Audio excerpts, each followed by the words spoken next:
Radio Católica. Radio Católica. Unidos por Cristo y María. Unidos por Cristo y María.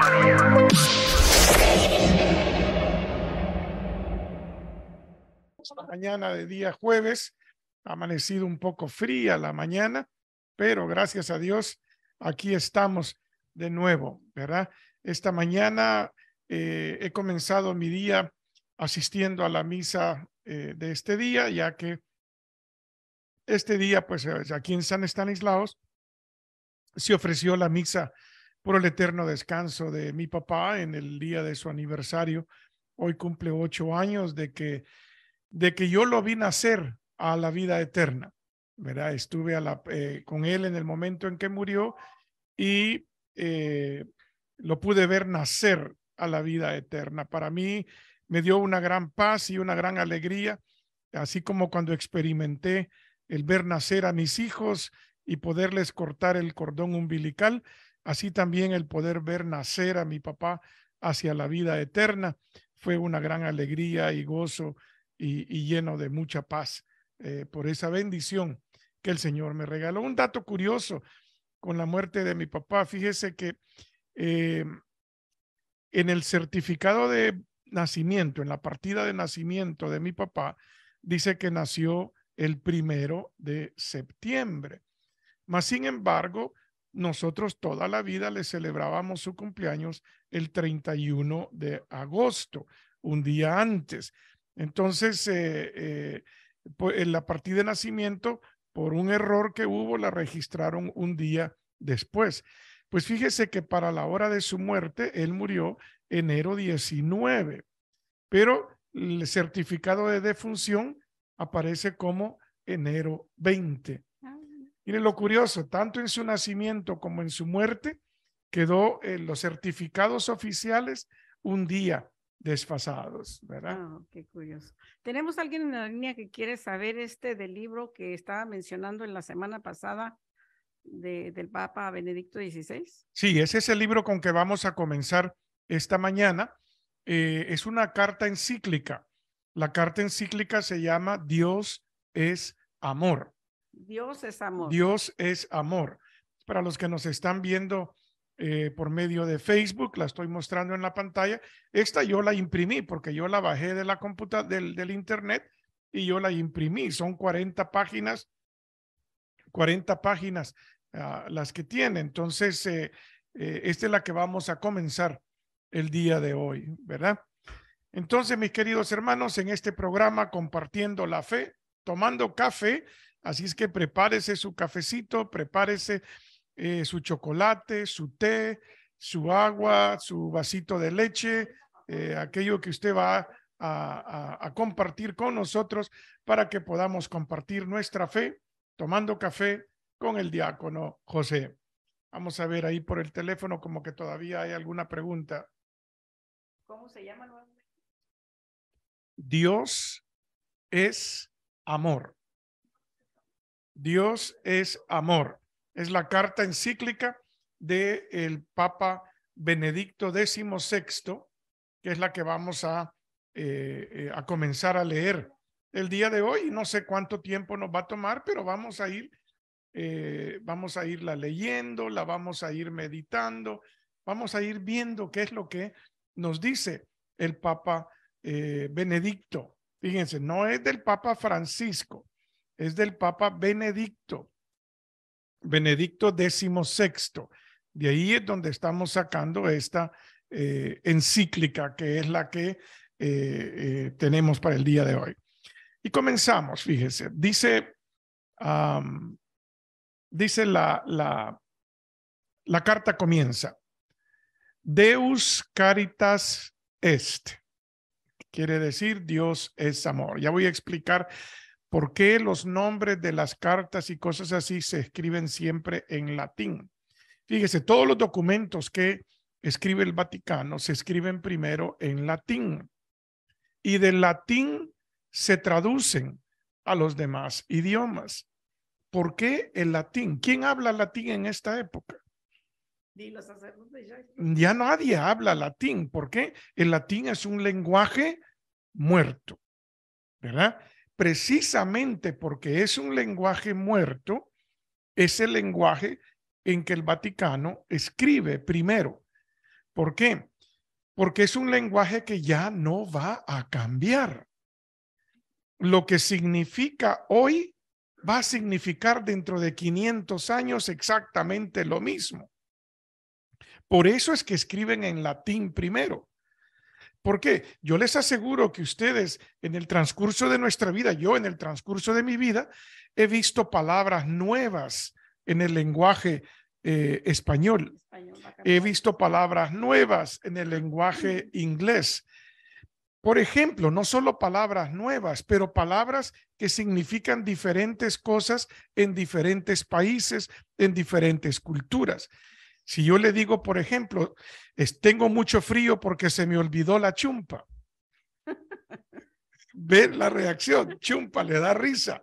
Y muchos no van a saber qué es chumpa, ¿verdad? ¿Por qué? Porque en El Salvador así sería la expresión. En México la expresión sería, tengo mucho frío porque olvidé la chamarra. Ah, la chamarra de la chumpa. ¿Verdad? Ahí tiene. Entonces, la misma, el mismo objeto, diferentes palabras. En el latín no ocurre eso. Por eso es que escriben en latín primero. Qué interesante. ¿Verdad?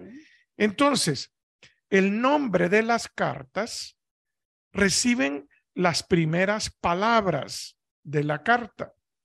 Por ejemplo, esta comienza diciendo, Dios es amor. ¿Verdad? Dios es amor. En latín, si hubiéramos traído la copia en latín, en la copia en latín comienza diciendo Deus caritas est, que en latín, para traducido al español, quiere decir Dios es amor, ¿verdad? Dios es amor. Entonces, el Papa Benedicto XVI comienza su encíclica con estas palabras. Carta encíclica Deus Caritas Est del Sumo Pontífice Benedicto XVI a los obispos, a los presbíteros y diáconos, a las personas consagradas y a todos los fieles laicos sobre el amor cristiano. Entonces, ahí en esa introducción, el Papa siempre pone a quién le escribe. Primero, ¿cómo se llama? Deus Caritas Est. Dios es amor. ¿Quién la escribe? Benedicto XVI. ¿A quién se la escribe? A los obispos, presbíteros, diáconos, personas consagradas y todos los fieles laicos. Todos los fieles laicos. ¿Y sobre qué se trata la encíclica? Sobre el amor cristiano. Un resumen bien interesante ahí al principio de la encíclica, ¿verdad? Bien, entonces dice,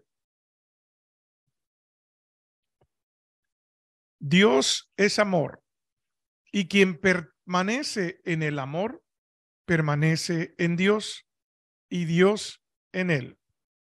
Esto viene de la primera carta del apóstol San Juan, capítulo 4, versículo 16. Fíjese, con esas palabras comienza el Papa Benedicto esta encíclica. Dios es amor y quien permanece en el amor permanece en Dios y Dios en él. Estas palabras de la primera carta de Juan expresan con claridad meridiana el corazón de la fe cristiana. Hagamos una pequeña pausa porque muchos podrán pensar, ¿qué significa claridad meridiana? Para que el Papa diga que esas palabras del apóstol San Juan explican con claridad meridiana. Para serle sincero, lo tuve que buscar en el significado de lo que es claridad meridiana. Sé lo que es claridad y sé lo que es meridiano, pero no sabía esa expresión junta, claridad meridiana.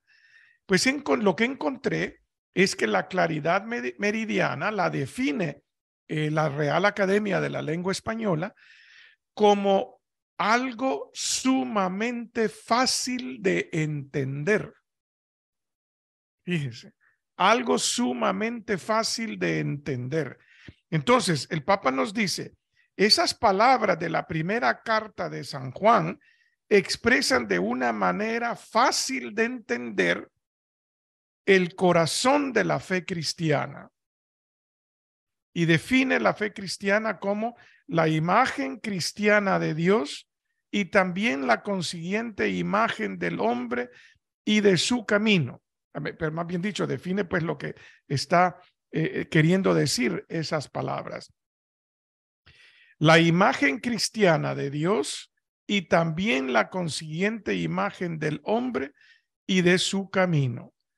Además, en este mismo versículo, Juan nos ofrece, por así decir, una formulación sintética de la existencia cristiana. Es decir, ahí Juan, dice el Papa Benedicto, resumen de una manera sintética la existencia cristiana. Nosotros hemos conocido el amor que Dios nos tiene y hemos creído en él.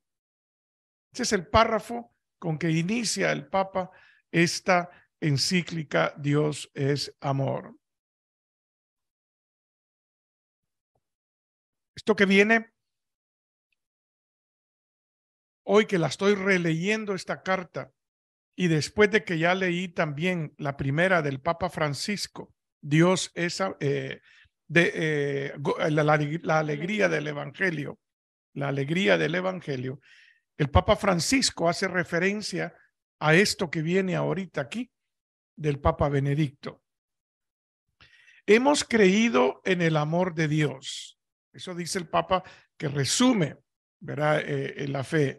Hemos creído en el amor de Dios. Así puede expresar el cristiano la opción fundamental de su vida. No se comienza a ser cristiano por una decisión ética o una gran idea, sino por el encuentro con un acontecimiento, con una persona que da un nuevo horizonte a la vida y con ello una orientación decisiva. Es decir, nosotros no somos cristianos porque un día nos levantamos y dijimos, hoy me voy a convertir en cristiano. No es por una decisión, no es algo que yo de la noche a la mañana dije, ve, eso suena bonito, me voy a hacer cristiano. No. Viene de un encuentro personal. La decisión viene de un encuentro con Jesucristo. Papa dice con una persona, el encuentro con la persona. Ahí una vez nos hemos encontrado y hemos conocido y hemos creído en el amor de Dios, entonces viene por consecuencia el ser cristiano. Como San Pablo, podemos decir ese encuentro como... San Pablo tuvo ese encuentro. San Pablo antes no. Y aún con ese encuentro, el tiempo que permaneció ciego, sí, él fue el tiempo donde él tuvo que meditar, tuvo que encontrarse verdaderamente con Jesús. Y de ahí viene la decisión. ¿Cómo nos muestra diferentes maneras? San Pablo tuvo que pasar todo este tiempo a ciegas, pero los apóstoles de alguna manera fueron, no tuvieron ese... Los apóstoles también tuvieron ese encuentro y lo vieron. Fíjese que yo hablaba la semana pasada de la Epifanía, cuando hablábamos de la Epifanía, sí, hablábamos de la Epifanía que ocurre en el milagro de las bodas de Caná. Ahí hay una epifanía. Jesús se da a conocer. ¿A quién? A sus discípulos. Porque dice el Evangelio de San Juan, para que sus discípulos creyeran. O dice, y sus discípulos creyeron en él. ¿Verdad? Esa es una manera de la epifanía en el bautismo.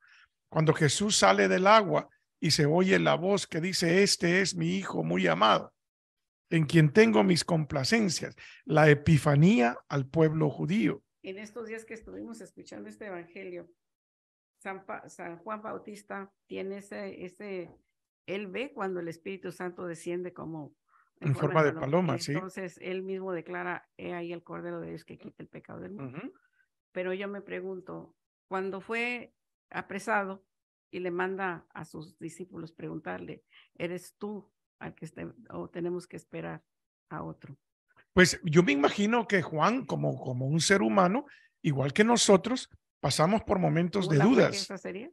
Momentos de flaqueza, y le dice, oiga, mire, hágame un favor y vaya a preguntarle porque yo no veo que despunte, pues yo no veo que haga nada. Entonces vayan y pregunten si él es el verdadero. ¿Verdad? O había que esperar a otros. Sí. Bien. En su evangelio, Juan había expresado este acontecimiento con las siguientes palabras: tanto amó Dios al mundo que entregó a su Hijo único, para que todos los que creen en él tengan vida eterna. Esa es la cita bíblica más conocida en el mundo cristiano. Juan 3:16. Juan 3:16. La fe cristiana, poniendo el amor en el centro, ha asumido lo que era el núcleo de la fe de Israel, dándole al mismo tiempo una nueva profundidad y amplitud.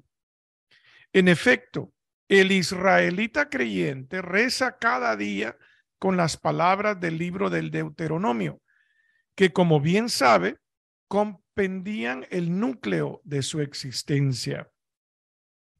En el libro del Deuteronomio se escucha: escucha, Israel, el Señor nuestro Dios es solamente uno.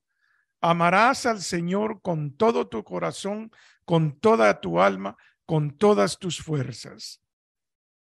Entonces, para el judío, para los israelitas que rezaban y tuvieron ese encuentro, esas eran las palabras. Para nosotros ahora es: tanto amó Dios al mundo que nos dio a su único Hijo, para el que crea en él tenga vida eterna. Jesús, haciendo de ambos un único precepto, ha unido este mandamiento del amor de Dios con el del amor al prójimo, contenido en el libro de Levítico. Amarás a tu prójimo como a ti mismo. Y puesto que es Dios quien nos ha amado primero, ahora el amor ya no es solo un mandamiento, sino la respuesta al don del amor con el que viene a nuestro encuentro. Fíjese, esto es bien interesante, diluirlo y asimilarlo, extraerle esa gran enseñanza que tiene. Dios nos amó primero. Entonces, nuestro amor hacia Dios no es independiente del amor que Dios nos tiene. Como Él nos amó primero, nuestro amor hacia Él, dice el Papa Benedicto, es la respuesta al amor recibido, porque nos sentimos amados. Como respuesta viene nuestro amor hacia Dios.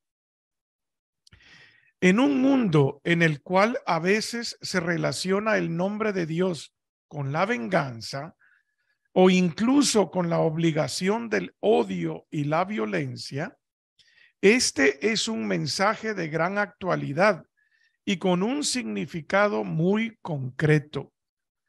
Por eso en mi primera encíclica deseo hablar del amor, del cual Dios nos colma y que nosotros debemos comunicar a los demás. Fíjese, el Papa está consciente que muchas veces se ocupa el nombre de Dios para la venganza. Ah, no, si es que en el Antiguo Testamento dice ojo por ojo, diente por diente.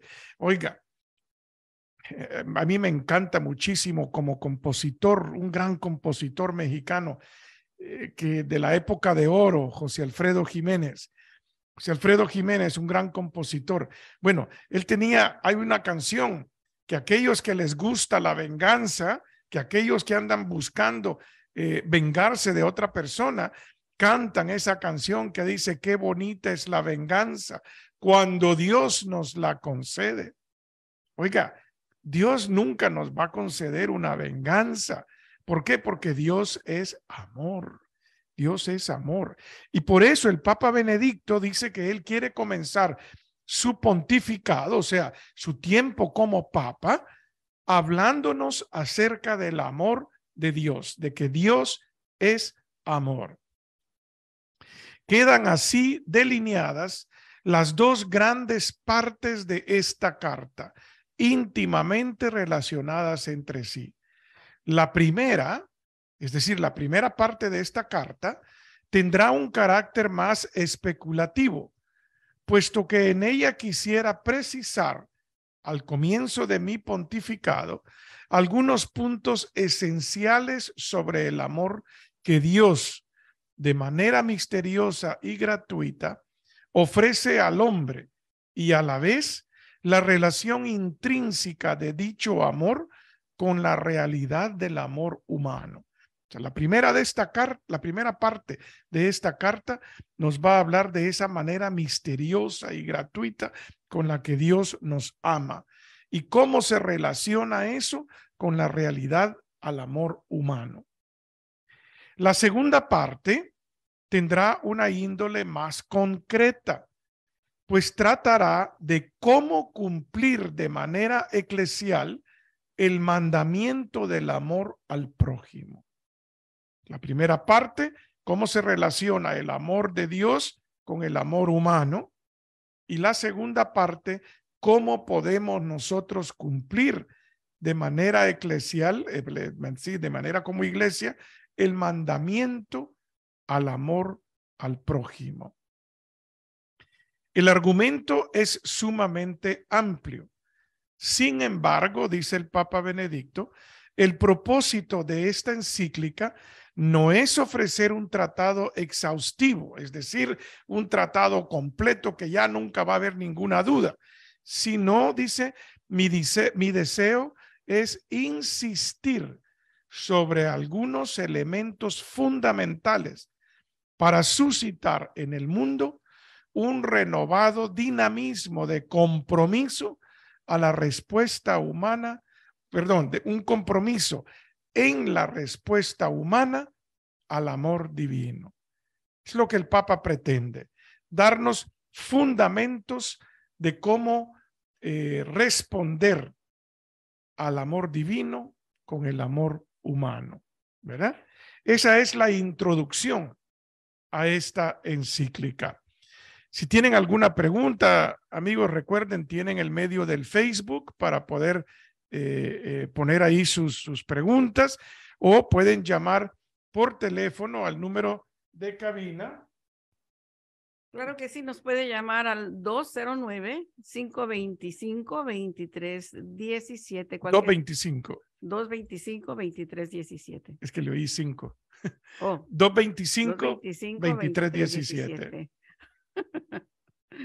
Aquí estamos. Cualquier duda que tengan, pues está muy interesante la palabra esa que dice muy fácil, muy claro para entender. Claridad meridiana. Meridiana.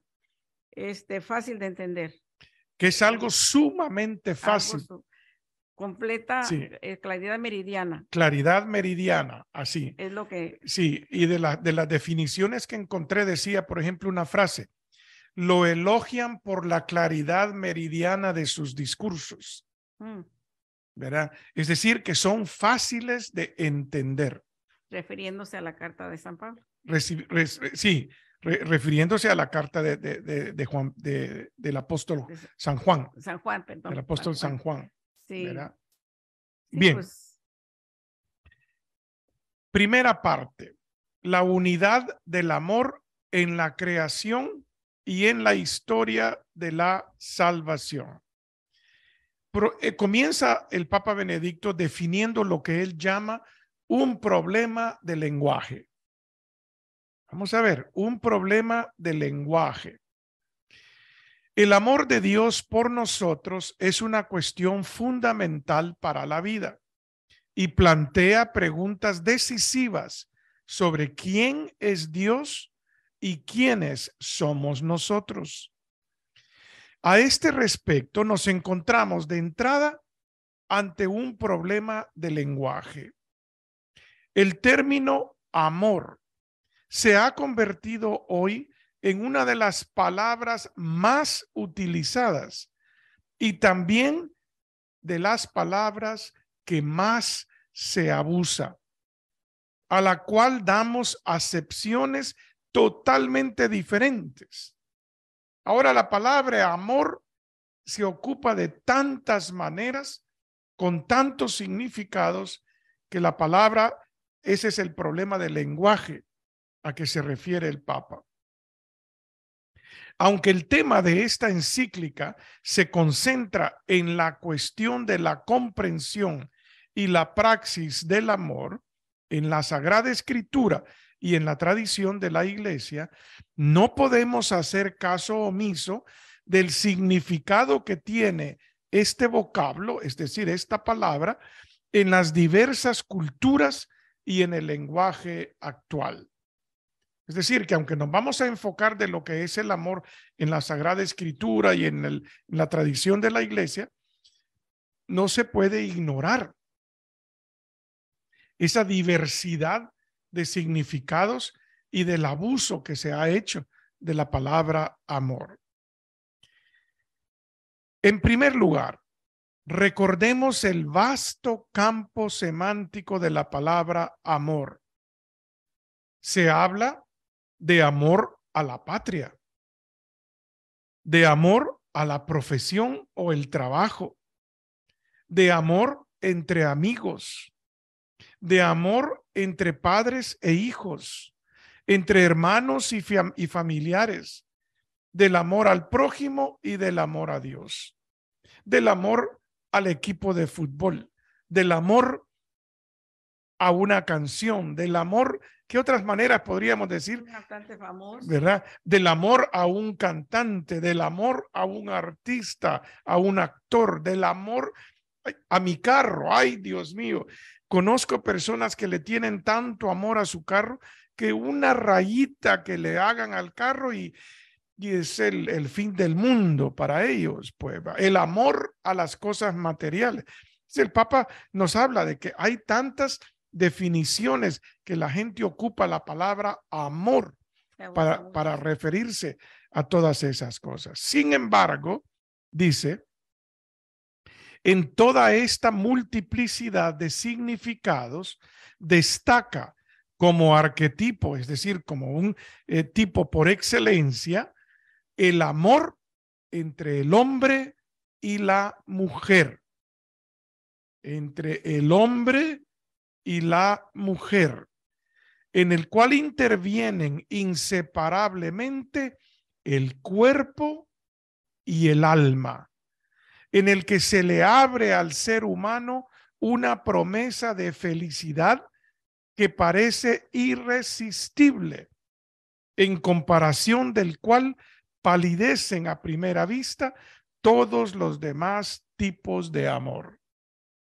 Habla él que dentro de todos los amores, dice, el que destaca de una manera bien primordial es el amor entre un hombre y una mujer, que también implica el cuerpo y el alma en ese amor. Se plantea entonces la pregunta: ¿todas estas formas de amor se unifican al final de algún modo, a pesar de la diversidad de sus manifestaciones, siendo en último término uno solo, o se trata más bien de una misma palabra que utilizamos para indicar realidades totalmente diferentes? Esa es la pregunta que hace el Papa. ¿Será que todas estas formas de amor se resumen y se unen en una sola? ¿O que esta diversidad en realidad se refiere a esas realidades totalmente diferentes? Los amores definen totalmente realidades diferentes. Entonces, aquí es donde el Papa va a empezar a definir diferentes tipos de amor, ¿verdad? Bien. Eros, agape, diferencia y unidad. Aquí el Papa nos va a hablar de eros y agape. En algunos lugares lo pronuncian como agape y en otros lo pronuncian como ágape, ¿verdad? Aquí en la carta el acento lo tiene en la E, por eso me voy a referir como agape, ¿verdad? Los antiguos griegos dieron el nombre de eros al amor entre hombre y mujer, que no nace del pensamiento o la voluntad, sino que en cierto sentido se impone al ser humano. Digamos de antemano que el Antiguo Testamento griego usa solo 2 veces la palabra eros, mientras que el Nuevo Testamento nunca la emplea. De los 3 términos griegos relativos al amor, eros, filia, que es amor de amistad, y agape, son los 3 diferentes términos griegos que se refieren al amor. Los escritos neotestamentarios prefieren este último, que en el lenguaje griego estaba dejado a un lado. El amor de amistad, filia, se habla del amor filial, ¿verdad? Hemos oído hablar del amor filial, que es el amor de amistad. A su vez, es aceptado y profundizado en el Evangelio de Juan para expresar la relación entre Jesús y sus discípulos. Relegar la palabra eros junto con la nueva concepción del amor que se expresa con la palabra agape denota sin duda algo esencial en la novedad del cristianismo, precisamente en su modo de entender el amor. En la crítica al cristianismo que se ha desarrollado con creciente radicalismo a partir de la Ilustración, esta novedad ha sido valorada de modo absolutamente negativo. El cristianismo, según Friedrich Nietzsche, habría dado de beber al eros un veneno.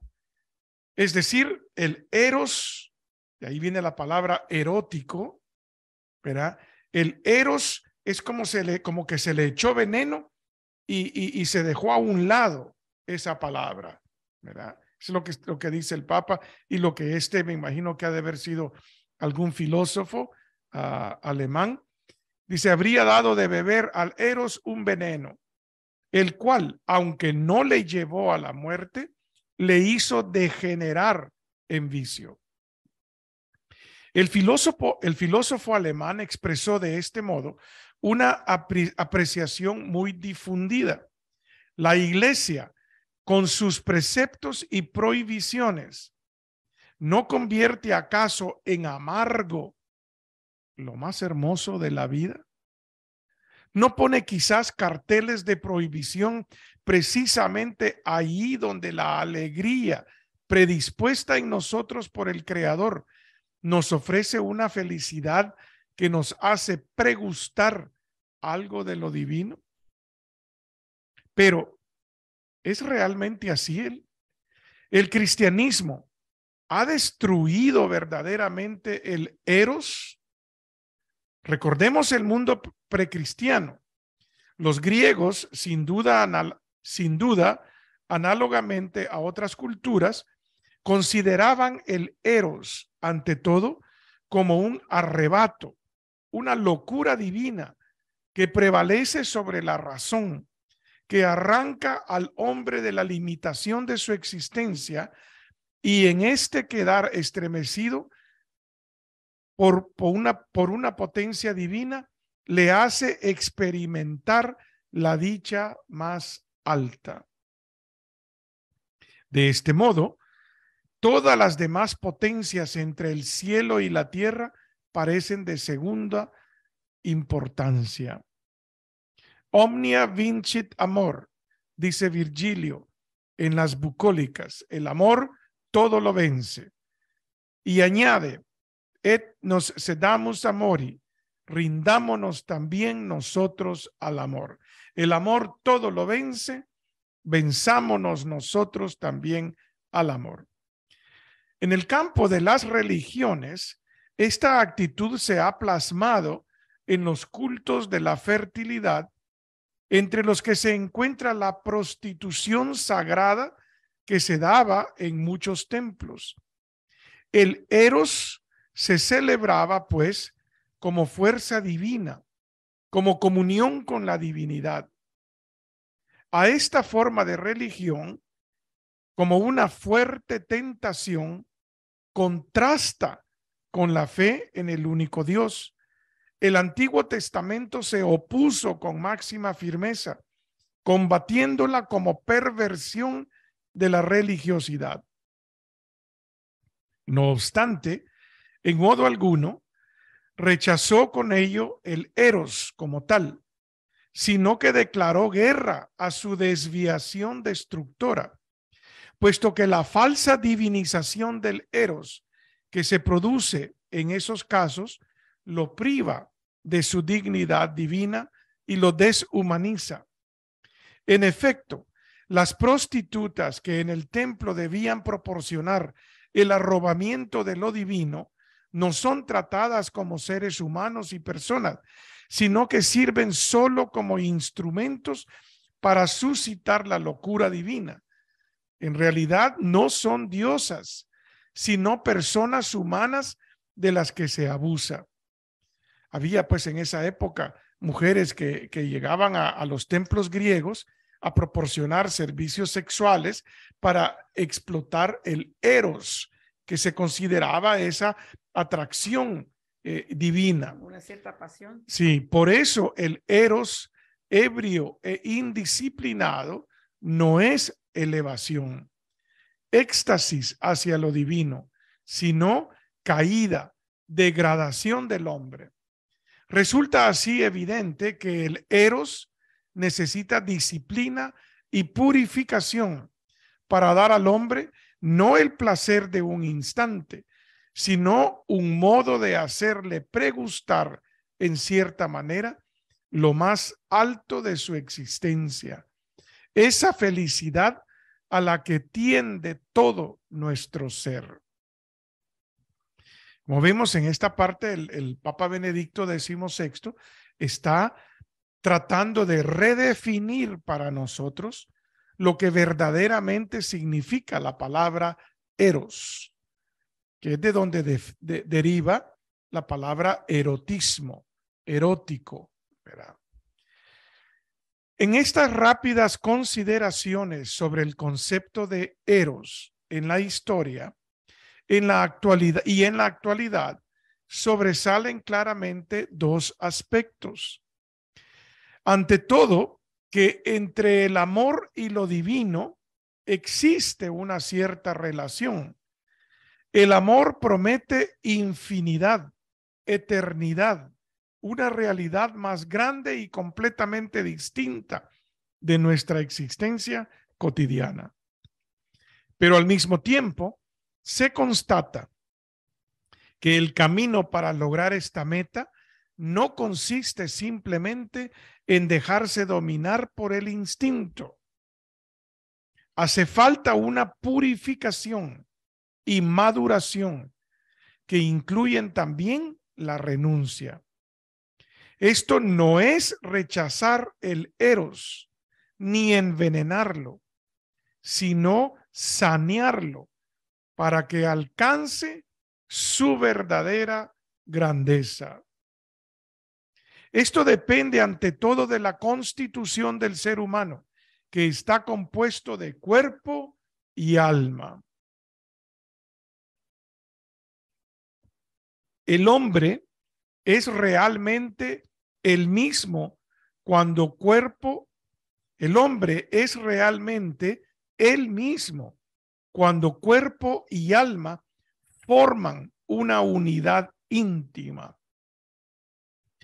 El desafío del eros puede considerarse superado cuando se logra esa unificación entre el cuerpo y el alma. Si el hombre pretendiera ser solo espíritu y quisiera rechazar la carne como si fuera una herencia meramente animal, espíritu y cuerpo perderían su dignidad. Si por el contrario repudia el espíritu y por tanto considera la materia, es decir, el cuerpo, como una realidad exclusiva, malogra igualmente su grandeza. El epicúreo Gassendi, bromeando, se dirigió a Descartes con un saludo. Oh alma. ¿Por qué? Porque Descartes era muy espiritual y Gassendi era muy carnal, y por eso Descartes le replicó: oh carne. Pero ni la carne ni el espíritu aman.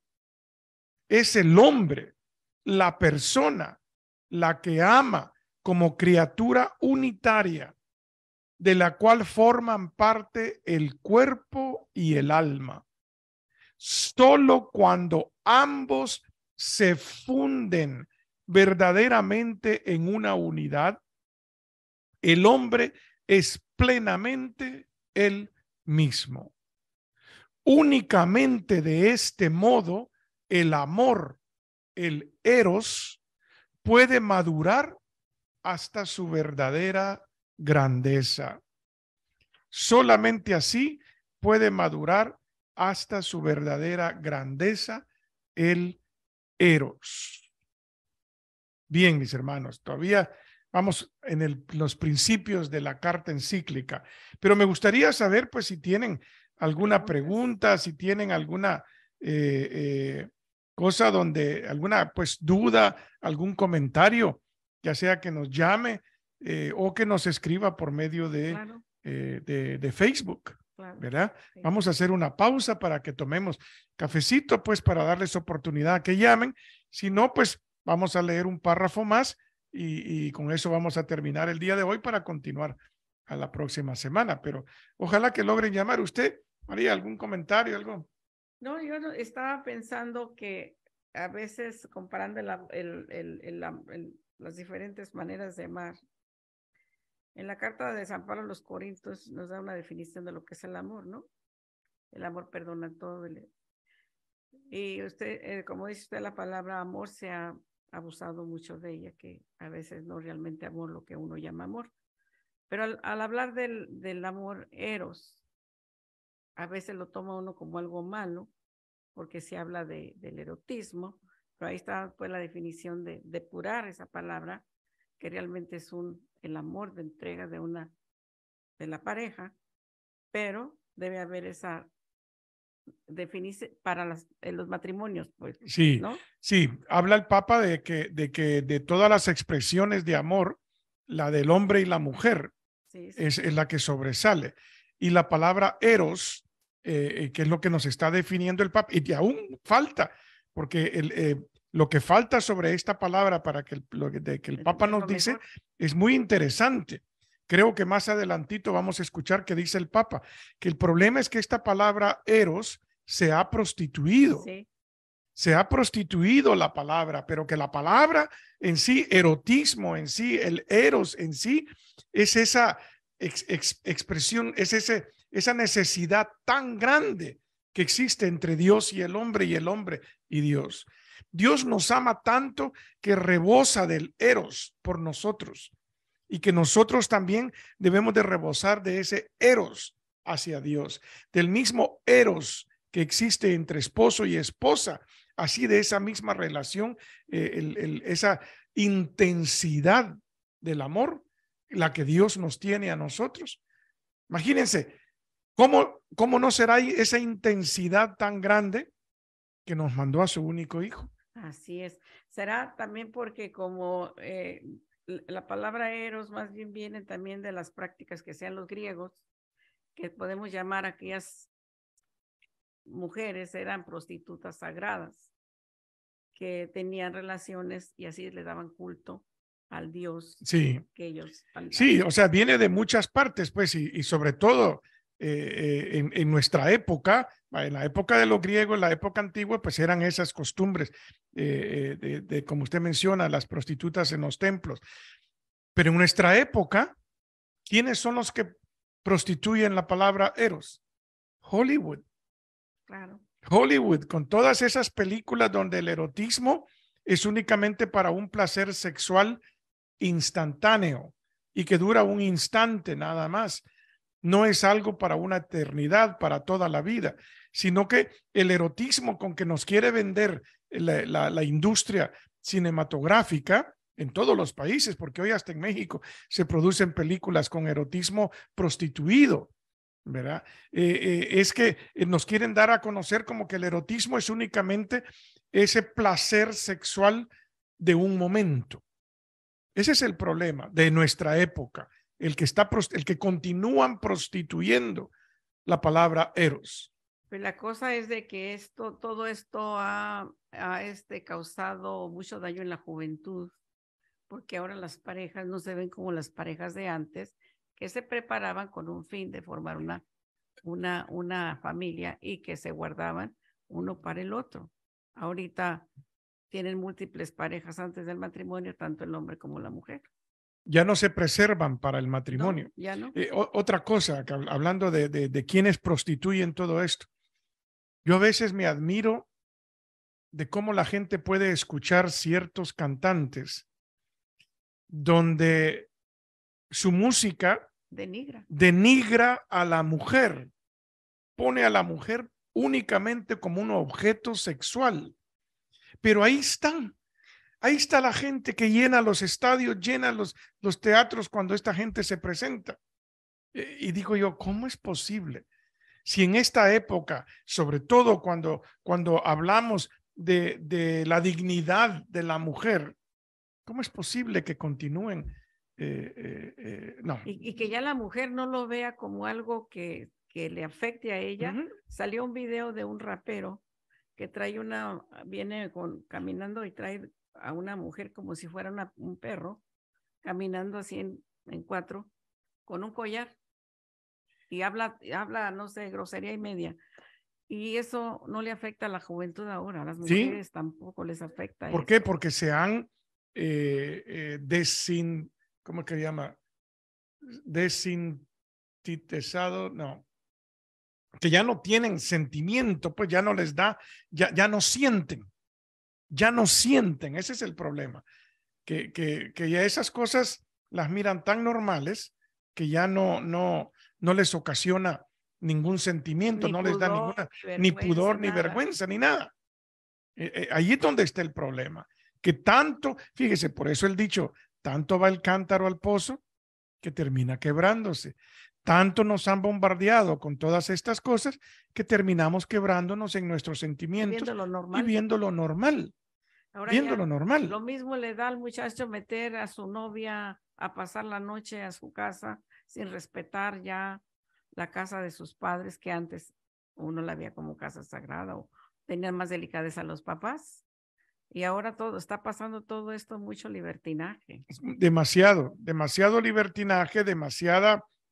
Por eso el Papa en esta carta se me hace a mí muy importante, donde él nos empieza por redefinir la palabra eros, ¿verdad? Para redefinir la palabra eros. Por acá tenemos un comentario de parte de Mercedes. Gracias, Mercedes, porque siempre nos escuchas. Aunque a veces les digo, Mercedes me regaña después con cosas que a veces digo. Me dicen, te voy a regañar, me dicen. ¿La conoces? Sí.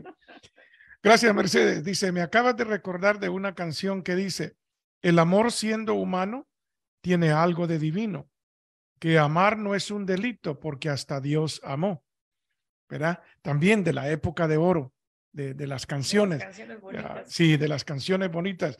Esa canción me la recuerdo yo con Pedro Infante, ¿verdad? También sé que la cantaban otros, pero esa canción específico. Dice, pero hay que notar que esto no nos da punto para el libertinaje, precisamente. Amar, hasta Dios amó, claro, y Dios nos ama y por eso nosotros amamos. Pero el amor debe de buscar esa pureza, cuando es un amor entre un hombre y una mujer con el respeto debido hasta llegar al matrimonio, ¿verdad? Hasta llegar al matrimonio. Claro, debe haber un respeto. En estos días vemos tanto feminicidio, tanta violencia de género y no sé, ya parece que los sentimientos han cambiado mucho. Sí. Y ya le llamamos amor a cualquier cosa. Sí, por eso le digo, el amor al carro, el amor al equipo, el amor a la patria, el amor a los amigos, el amor, o sea, hay diferentes expresiones de amor. A la comida. ¿Verdad? El amor a la comida, sí, Sí. ¿verdad?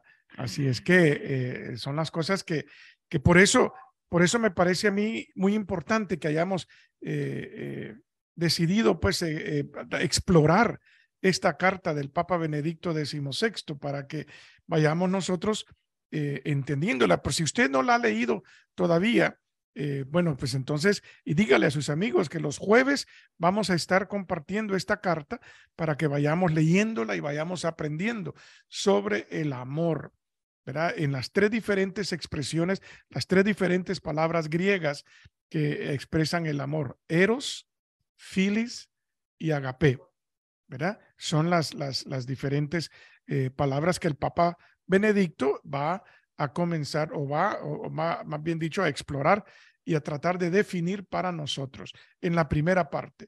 Y la segunda parte de la carta, como lo decía el Papa, va a ser cómo podemos nosotros llevar a cabo ese amor. Cómo podemos llevar a cabo el amor hacia los demás, ¿verdad? El amor hacia los demás. Veamos, hay algo por el teléfono. Ella es ministra de Eucaristía. Tenemos esta preguntita. Dice, soy ministra de Eucaristía y entre el grupo de otros ministros de Eucaristía me han dicho que yo no soy digna de ser ministro, de distribuir la Eucaristía, que porque tengo esposo y que me toqueteo y que así ando repartiendo dice, yo estoy casada por la iglesia, y yo me siento mal. ¿Qué puede decirle? Porque tiene esposo. Pues claro. Pues, casados por la iglesia. Claro, yo le pregunté, ¿está casada ¿verdad? por la iglesia? Casados por la iglesia. Oiga, ¿quiere decir que solo los solteros pueden ser ministros de comunión? No, no, no. Fíjese, los requisitos para ser ministro de comunión: estar con todos sus sacramentos de iniciación, es decir, bautismo, confirmación y comunión. Eso es lo primero. Es tener los tres sacramentos de iniciación.